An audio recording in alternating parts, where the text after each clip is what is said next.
Howdy there one and all, Ruckus here with another update preview. Patch 2.1 is just around the corner and is bringing some content that's going to make a lot of people very happy.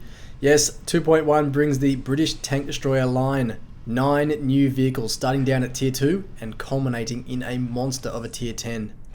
There are two ways to enter this tech tree. The standard way, down at tier 2, with the Universal Carrier branching off from the Mark 1 Medium, or for those of you who have suffered through the Churchill Gun Carrier, you can actually enter this line as predicted at the AT7 at tier 7, just like on PC.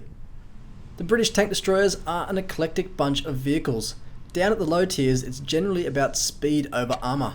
The Universal Gun Carrier 2-pounder and the Electo can both tear around the battlefield at 50 km per hour, but sandwiched in between them is the Valentine AT. The Valentine infantry tank was an early war British design. Over 8,000 were built by Commonwealth countries and exported extensively.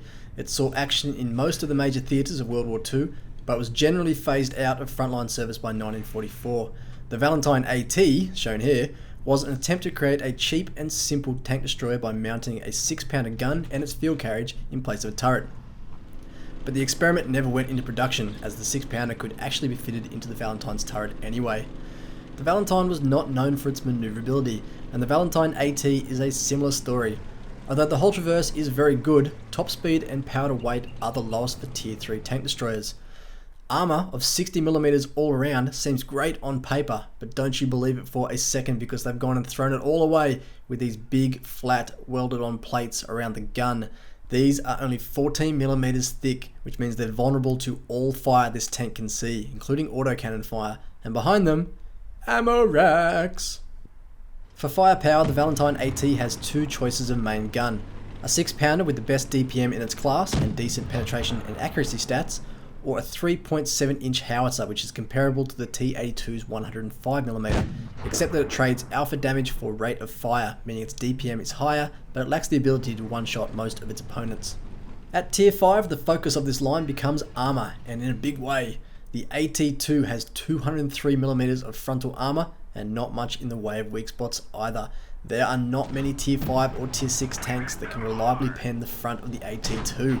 The downsides are that we now see the 20 km per hour top speed that is the signature of the British Tank Destroyer line, and this remains until tier 10.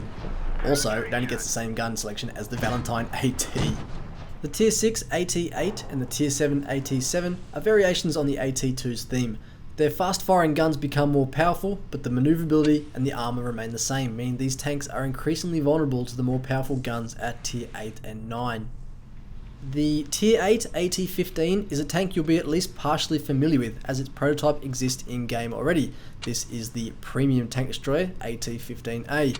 And then at tier 9, my personal favourite of the line. This is the one I'm most looking forward to seeing.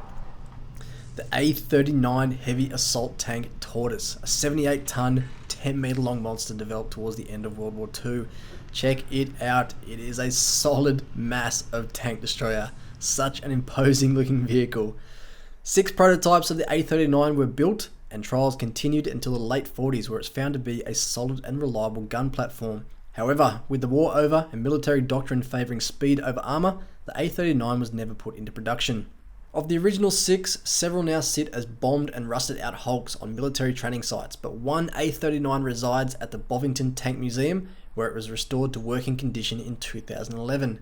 In-game, the Tortoise behaves similar to the AT15 that precedes it. Speed is still limited to 20 km per hour, and the traverse speed and power to weight ratio are poor. The frontal armour scheme is decent, at least against distant targets, though its complex shape prevents optimization through correct angling. At 1800 hit points, the Tortoise has the highest health pool of any of the tier 9 tank destroyers, but its most outstanding feature is its top gun, the AT version of the ubiquitous 120mm L1A1. 8.45 rounds a minute at 400 damage per round gives the Tortoise what I believe, although I'm sure I'll be corrected if I'm wrong, the highest DPM potential in the game to date. The L1A1 is also supremely accurate and has a wide vertical and horizontal firing arc, which should at least go a long way towards keeping enemy mediums off your back.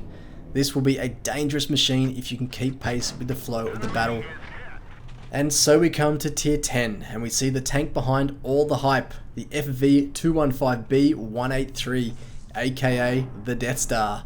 This is where the British leave everything they've learned about tank destroyers behind and go all in on firepower. Based on the chassis of the Conqueror heavy tank, the historical details of this vehicle are scarce as only a single wooden mock-up was ever produced. Its armor and maneuverability characteristics are average at best. The turret front is strong, but as you'd expect from the chassis of a Conqueror, the hull is vulnerable to any of the guns the 183 is likely to see. Top speed is boosted up to 34 km per hour, hull traverse is 32 degrees per second, and none of this matters at all because the only thing anyone is interested about is that this tank destroyer sports the highest caliber gun in the whole game. The 183mm L4 lobs its enormous rounds with devastating effect. Standard armor piercing will slice through 310mm of armor and do 930 average damage. The premium HE rounds, which were labelled HESH on PC but are HE here, they both function as HE anyway, will penetrate 220mm of armor and do 1300 average damage. Crazy. But it's not all rainbows and skittles. A gun this big takes a long time to reload, 22 seconds long to be precise.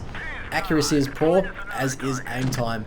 The gun depression is only -5 degrees, and most importantly, even though this appears to be a turreted vehicle, that turret has a maximum traverse both left and right of only 45 degrees, so it's only slightly less vulnerable to being flanked than a non-turreted tank destroyer.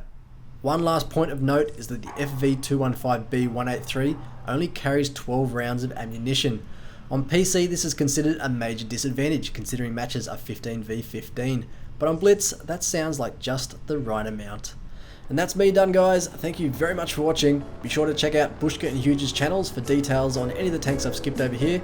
Good luck in game, and you know you'll see me on the next one. Peace.